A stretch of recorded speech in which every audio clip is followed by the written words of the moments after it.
요즘 우리 교회의 제일 큰 화두는 100주년이죠. 100주년 향해 우리가 나아가고 있습니다. 네, 교회 연역을 보면 우리 교회의 시작은 1908년 11월 11일 한성부, 그러니까 서울 숭신방 명륜동의 옛날 이름입니다.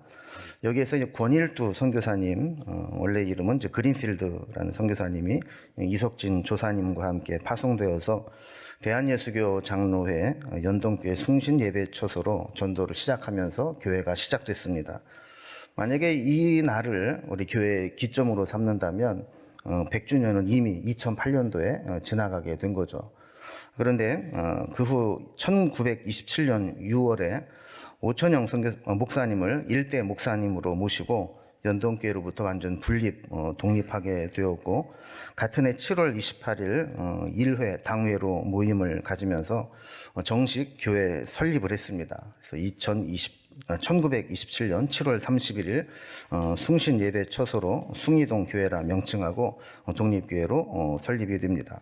그래서 우리 2027년도는 우리 교회가 이렇게 정식으로 독립한 지 100주년이 되는 그런 날이 됩니다. 당회는 몇 년 전부터 이 100주년을 준비해 왔습니다. 그래서 여러분도 참여해 주셨지만 헌금도 작정하고 또 사업도 하나하나 지금 추진을 하고 있습니다. 어떻게 보면 이제 100주년이 되는 2027년은 기념 예배를 드리고 지금까지 해온 것들을 하나님 앞에 이제 보고하는 그런 시간이고, 2026년도가 어쩌면 100주년 사업을 위해서 준비할 수 있는 사실상 마지막 해라 이렇게 볼 수도 있을 것 같습니다. 그래서 금년까지 모든 사업들을 좀 다 마무리하려고 목표로 하고 있습니다. 목회를 하면서 우리가 100주년으로 교회를 한번 돌아볼 수 있었다라는 것은 참 귀한 은혜였다라는 생각이 거듭 듭니다. 벌써 제가 우리 교회에 이제 부임한 지 이제 8년째 되고 있고, 또 부임하면서부터 본당의 음향 영상 장비를 교체하고, 또 우리 어르신들이 가파른 계단을 올라오기 힘드셔서 엘리베이터도 설치를 했습니다. 그리고 교육관을 리모델링을 하면서 변화와 또 부흥의 시동을 걸었습니다. 근데 부임 후 1년이 조금 지났을 때 갑자기 코로나가 닥쳐오게 되었죠. 그래서 큰 타격을 받았습니다. 대면 예배와 비대면 예배를 오가며 주일 예배조차 마음 놓고 드릴 수 없었고, 모든 모임과 사역에 위축될 수밖에 없는 시절이 있었습니다. 그러나 우리는 어차피 우리가 감당해야 되고 피할 수 없는 변화라면 적극적으로 대처하자 하면서 교회 본질적인 사역에 집중해 오기 시작했습니다. 이 또한 지나가리라라는 명언처럼 코로나와의 힘겨운 사투의 시간은 어느 순간 지나가 버렸고 다시 일상으로 돌아오게 되었습니다. 본격적으로 이제 코로나가 끝나면서 이제 100주년을 향해 달려가게 됐는데, 그때까지 우리는 이제 교회를 교회되게 하자. 그래서 지난 역사를 한번 돌아보고 지금 현재 우리의 자리를 한번 살펴보고 미래를 내다보면서 우리가 어떤 방향으로 나가야 될지 청사진을 그리기 시작했습니다. 한편으로는 이제 선교지의 교회 설립과 같은 기념 사업과 또 노후화된 교회 시설을 개선하고 다음 세대를 지원하고 또 소그룹을 활성화하는 사역들을 진행해 왔습니다. 사실 100주년이라고 하는 세월이 무색하게도 우리는 제대로 된 교회 개척이나 선교지 교회 건축 같은 일들을 해보지 못했습니다. 또한 교회와 교육관 또 문화선교관 시설들이 오래되어서 노후화되었음에도 불구하고 시대의 변화에 맞는 용도에 맞춰 시설 개선이 적절히 이루어지지 못한 부분들이 아직 남아 있었습니다. 그러던 차에 이제 필리핀 세부 산로케 지역에 교회를 건축하기로 결정하고 법인을 설립하고 대지를 구입하고 이제 설계 변경의 마무리 단계에 와 있습니다. 아마 금년에는 기공식과 함께 헌당식까지 진행하려고 준비를 하는 것으로 알고 있습니다. 또한 100주년 기념 사업으로 여러 부속실에 대한 시설 개선이 이루어지고 있습니다. 이미 유치부실 리모델링이 이루어졌고, 또 얼마 전에는 당회실을 소그룹 공간으로 바꾸어서 소그룹으로 모임을 하고 있습니다. 그리고 이번에 권사실과 문화선교관 학사, 그리고 교육관 교사실, 또 교육관 계단 등 리모델링을 통해서 여러 가지 변화를 가져오고 있습니다. 또한 하나님의 은혜로 교회에 청년들이 계속 모여오게 되면서 청년부가 부흥을 하는데 저들을 지원해야 할 재원들이 많이 필요했습니다.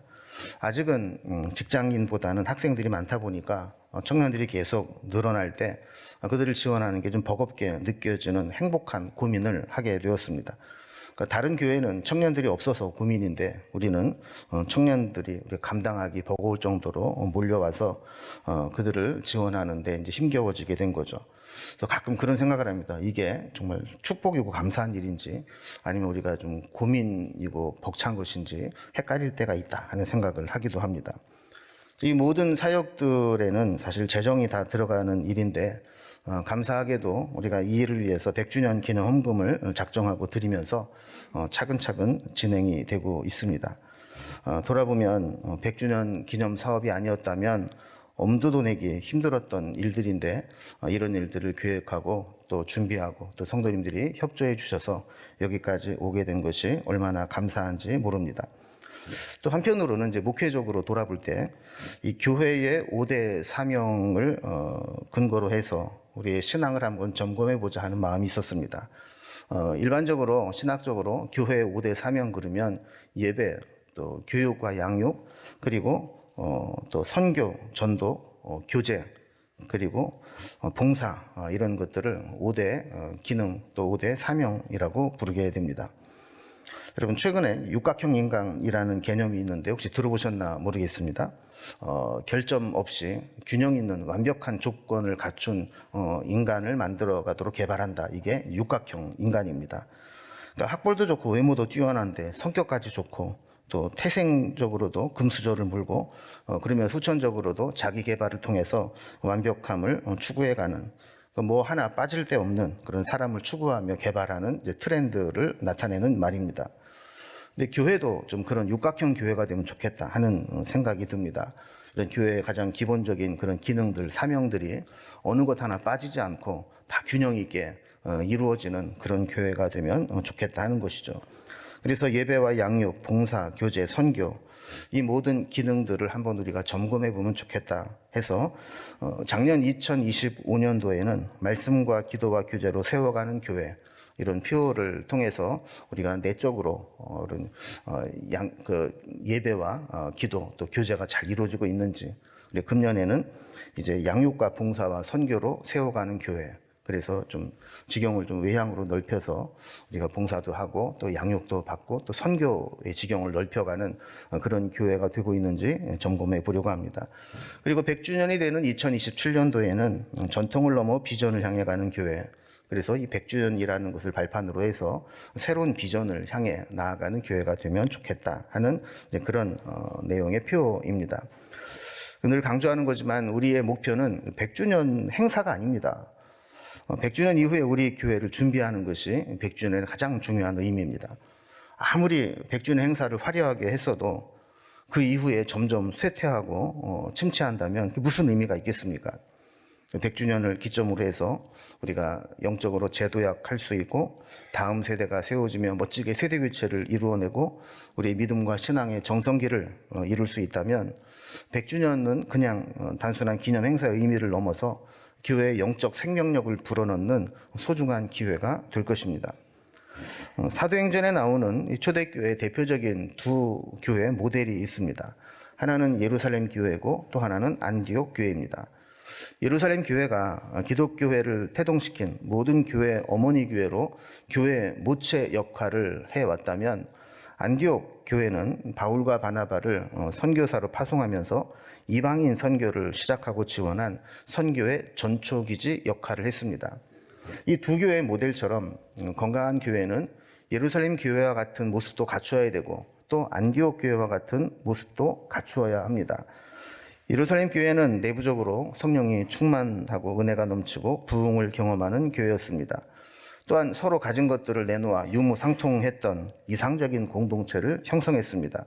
모이면 기도하고 말씀과 교제에 힘썼고 흩어지면 유대인들을 전도하는 데 힘썼던 교회였죠. 자, 그러다가 이제 예루살렘 지역에 박해가 시작되고 스데반 집사님의 순교로 인해서 믿는 자들이 흩어지게 됩니다. 그들이 이제 시리아 지역에 세워진 교회에 모이게 됐는데 그 교회가 안디옥 교회였습니다. 이들은 이제 다양한 인종들이 섞여서 모이게 되었고 이방인들답게 적극적으로 이방인 선교에 힘을 써왔습니다. 그래서 외부적으로 사도를 파송해서 선교한 교회의 모델이 되었죠. 우리도 이 두 교회의 모델을 한번 본받아 가려고 하는 겁니다. 내부적으로는 은혜가 충만하고 부흥을 경험하고 뜨거운 교제가 있고 공동체가 있는 교회를 만들어 나가고, 그리고 외부적으로는 이제 지경을 넓혀서 봉사하고 선교하는 그런 교회가 되고자 하는 것이죠. 오늘 본문을 통해서 우리 교회 표어를 다시 한번 정리를 해보려고 하는데, 이 에베소서는 교회론이 강조되어 있는 서신서입니다. 특히 4장 12절에 보면 교회의 사명으로 모든 성도를 온전케 해서 봉사의 일을 하게 하며 그리스도의 몸을 세우려 함이라 그랬습니다. 그러니까 교회 목회자를 세운 이유는 뭐냐 하면, 목회자가 아주 쎄빠지게 일해라 이게 아니라 성도들이 이런 봉사의 일을 할 수 있도록 훈련하고 양육하게 해서 성도들이 그리스도의 몸을 세우도록 하는 그 역할을 하는 게 목회자의 역할이라는 겁니다. 이 교회에 대한 전통적인 오래된 오해는 이 교회를 건물로 이해하는 겁니다. 그래서 우리가 오랫동안 교회 간다 그러면, 이 교회 간다 그럴 때 교회 그러면 어떤 예배당, 이 건물이 머릿속에 떠오르게 되는 거죠. 근데 성경은 이 예배당, 건물을 교회라고 한 적이 한 번도 없습니다.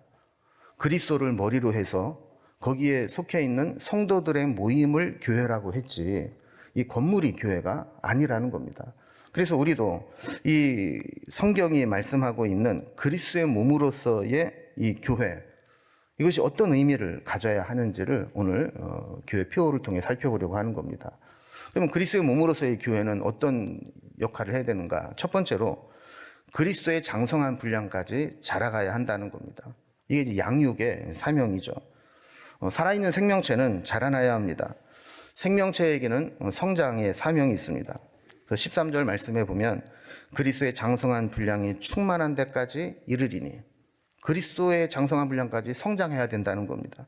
14절에 보면 이는 우리가 이제부터 어린아이가 되지 아니하여, 어린아이의 모습을 벗어버리고 이제 세월이 흐르면서 장성한 어른에 이르러야 된다는 것이죠. 또 15절에 보면 범사에 그에게까지 자랄지라, 우리가 모든 면에 있어서 예수님처럼 닮아가는, 예수님처럼 자라나야 된다는 겁니다. 이 구절들은 모두 양육을 통한 성장을 의미하는 말씀입니다. 여러분, 흔히 성장과 비만은 다른 것이라고 설명을 합니다. 세포수가 늘어난 것은 같을지 모르지만 비만한 것을 가지고 성장했다고 말하진 않습니다. 성장이라고 말할 때에는 건강하게 자라야 되고 기능적으로도 온전해야 되고 또 강한 모습으로 성장해야 이것을 성장이라고 하는 것이지, 몸집만 커졌다고 성장이라고 하지 못한다는 것이죠. 13절에 보면 우리의 성장의 목표를 보여주는데 그리스도의 장성한 분량이 충만한 데까지 이르러야 된다라고 말씀합니다.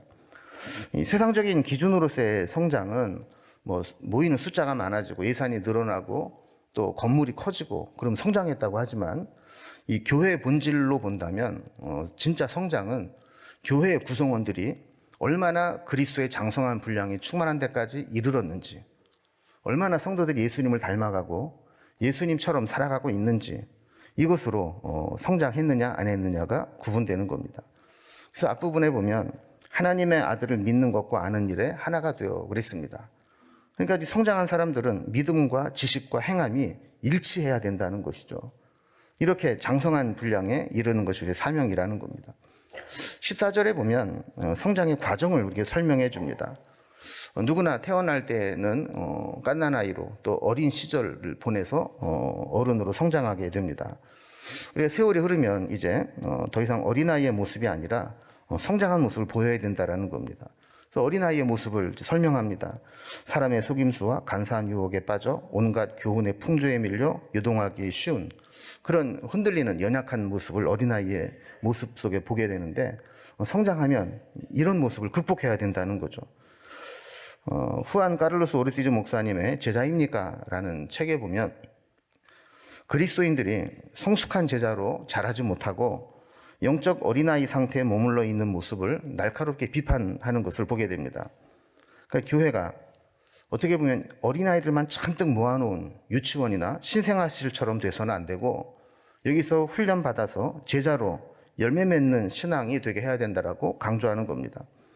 그래서 요즘 이제 신자들을 이렇게 비유합니다. 영적 비만에 걸려서 성장을 멈춘 기형적인 아이의 모습을 하고 있다라는 겁니다.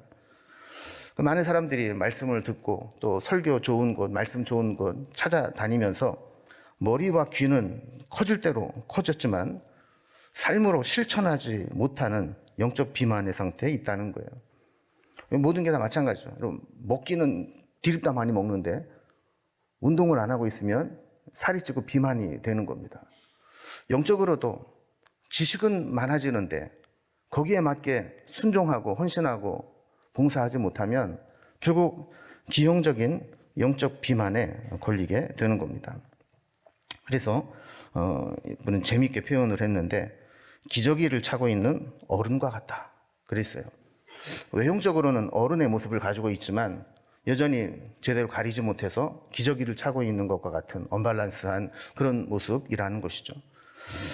장성했어야 함에도 불구하고 여전히 다른 사람의 도움과 위로만 받으려고 하고 걸핏하면 섭섭마귀에 걸려서 시험에 들고 몸은 어른인데 실상은 기저귀를 찬 어린아이와 같이 그렇게 있는 성도들이 많이 있다는 겁니다. 어린아이처럼 자기 중심적 사고에서 탈피하지 못하는 유치한 모습, 여기에서 이제 벗어나야 된다는 겁니다. 또 어린아이를 이렇게 비유합니다. 몸에 좋은 식사보다는 이렇게 달콤한 콜라나 사탕을 좋아하는 것처럼 가짜 기쁨에 집착하고 있다라는 겁니다. 입맛에는 톡 쏘는 맛, 시원한 맛, 달콤한 맛 이런 것이 땡기죠. 그러나 그것은 우리 몸을 건강하게 하거나 성장하게 못합니다. 마찬가지로 요즘 성도들이 듣기 좋아하는 설교는 축복받아라, 이렇게 하면 복받는다, 하나님의 위로가 충만하길 바란다, 이런 것만 좋아한다는 거예요. 고난을 당했을 때 말씀을 붙잡고 믿음으로 이겨내는 방법, 또 지금 당장 기도에 응답이 없어 보이지만 인내하면서 하나님 앞에 서는 모습, 이런 힘든 것들은 다 싫어하고 그냥 당장 복 받는다, 좋다, 잘 된다, 이런 이야기만 좋아한다라는 것이죠. 여러분, 이 이제 말씀들을 보면 우리도 한번 돌아볼 필요가 있습니다. 우리가 신앙의 원조는 다 다르지만 우리가 신앙생활 해온 만큼 우리는 성장해오고 있는지, 어린아이 모습을 벗어버리고 작년보다 금년이 얼마나 더 변화되고 성장하고 성숙해져 갔는지 하는 것을 바라보아야 됩니다. 만약에 우리 속에 여전히 어린아이 모습이 남아있고 영적 비만에 걸려있고 기저귀를 찬 어른의 모습으로 살아가고 있다면 우리 마음의 소원을 품고 하나님 금년에 우리가 그리스도의 장성한 분량까지 자라는 한 해가 되기를 소망합니다. 이렇게 마음을 다짐하고 어떻게 하면 성장할 수 있을까 함께 고민하면서 나아가기를 소망합니다. 두 번째로 그리스도의 몸을 이루는 성도로서, 교회로서 해야 될 일은 성도를 온전하게 하여 봉사의 일을 하게 하기 위함이다 그랬습니다. 성장했다는 것은 더 이상 어린아이가 아니라는 겁니다. 그리고 성장한 어른은 사역에 대한 책임과 사명이 있게 됩니다. 어른이 되었는데도 불구하고 늘 부모님에게 용돈이나 타쓰고 자기 역할도 못한다면 그건 어른의 모습이 아니죠. 12절 말씀 보면 이는 성도를 온전하게 하여 봉사의 일을 하게 하며 그리스도의 몸을 세우려 함이라 그랬습니다. 성도가 온전하게 된다는 것은 봉사의 일을 하는 데까지 이르는 거라고 말씀하는 거죠. 그리고 우리 교회가 이제 100주년이 됐다는 것은 사람 나이로 하면 이제 100살이 됐다는 겁니다. 적은 연세가 아닙니다. 이제 봉사의 일을 하며 하나님 맡기신 사명을 감당하는 교회가 되어야 합니다.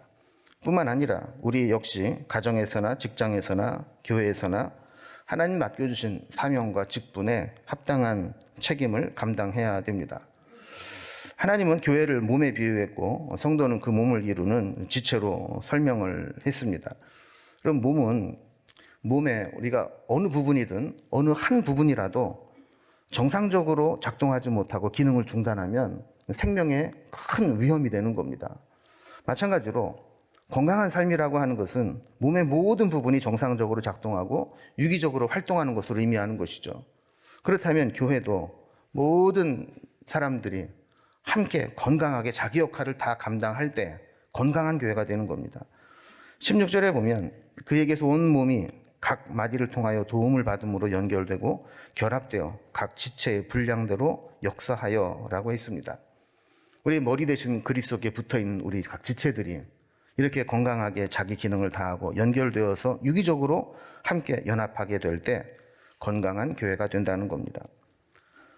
여러분, 그 파레토의 법칙이라고 많이 들어보셨을 겁니다. 이제 80대 20의 법칙이라고도 불리는데, 이게 핵심적 소수 20%가 나머지 전체 80%에 결정적 영향을 미치는 현상을 이야기합니다.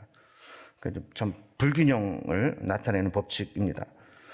파레토는 이 연구를 시작하면서 이탈리아 땅의 80%의 땅을 20%의 사람이 소유하고 있다는 것을 착안해서 이 사회를 분석했는데, 이 사회에 일어나는 문제들도 결국 보면 사회 전체가 잘못된 게 아니라 20%의 잘못된 소수에 의해서 발생한 문제들 때문에 나머지 80%가 악영향을 받게 된다라는 것이죠.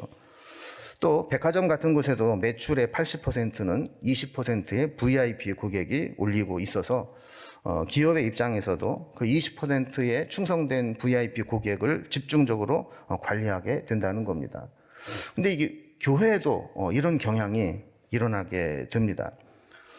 교회에 필요한 것들이 많이 있는데 헌금도 보면 소수의 사람들이 나머지 80%를 다 감당하게 되고 나머지 80%는 그 책임을 다하지 않는 거죠. 봉사도 마찬가지입니다.